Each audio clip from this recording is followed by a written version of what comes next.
One thing that's curious to me is that since the passing of Eddie Van Halen, it seems like this is one of the, losses in the rock and metal community that has been really hard for people to grapple with. And it almost feels like it's not real that he's gone for a lot of people. Just curious, what do you think that, phenomenon is, and why do you think this has been such a challenging loss?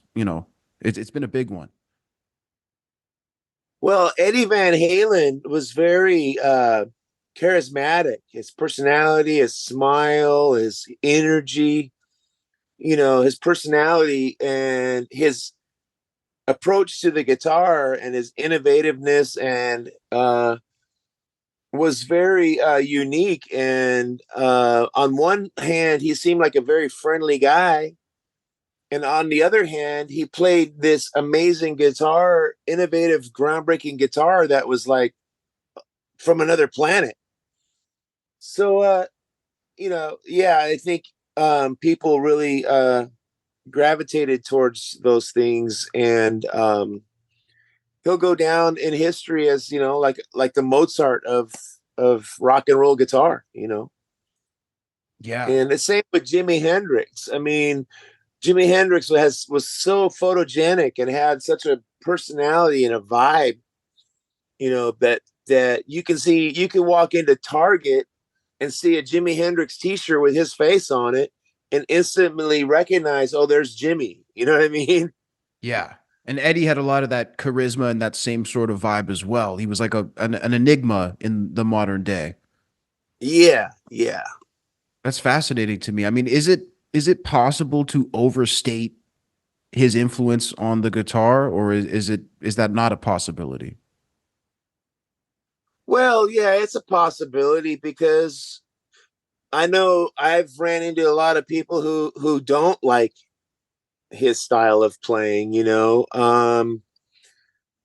it or not, Right. people that are like blues purists or, Mm. people who don't really like the hammer-ons and that kind of playing.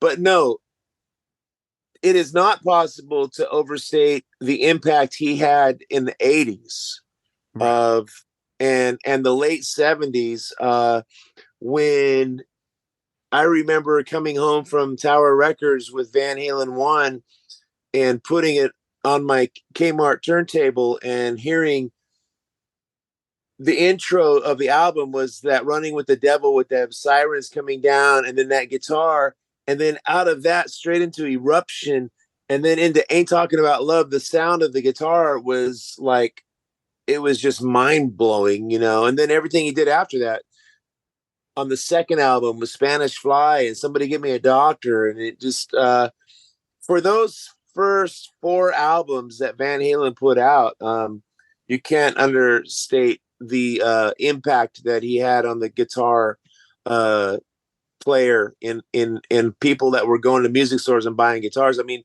all of a sudden Gibson guitars weren't popular anymore, and it was guitars with stripes on them that were popular.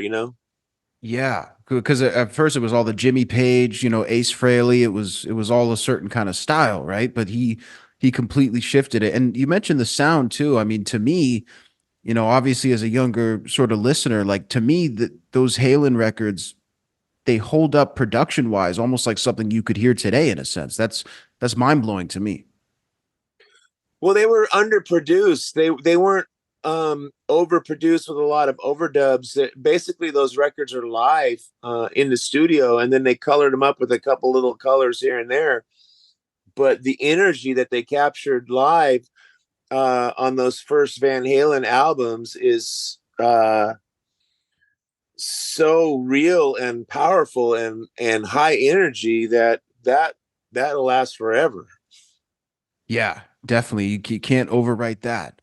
Now, Plus, they had great songs. The songwriting, that's the difference between any band, is the songs really. And Little Dreamer, Ain't Talking About Love on that first album, and then on the next album, um, Dance the Night Away is a great, well written song, and all the way to Unchained and the Cradle Will Rock. I mean, it just the list goes on and on. The songwriting, and then even when they had Sammy Hagar in the band, Right Here, Right Now, Hot Summer Nights, Mhm. Why Can't This Be Love? Uh, the songwriting really sets them apart.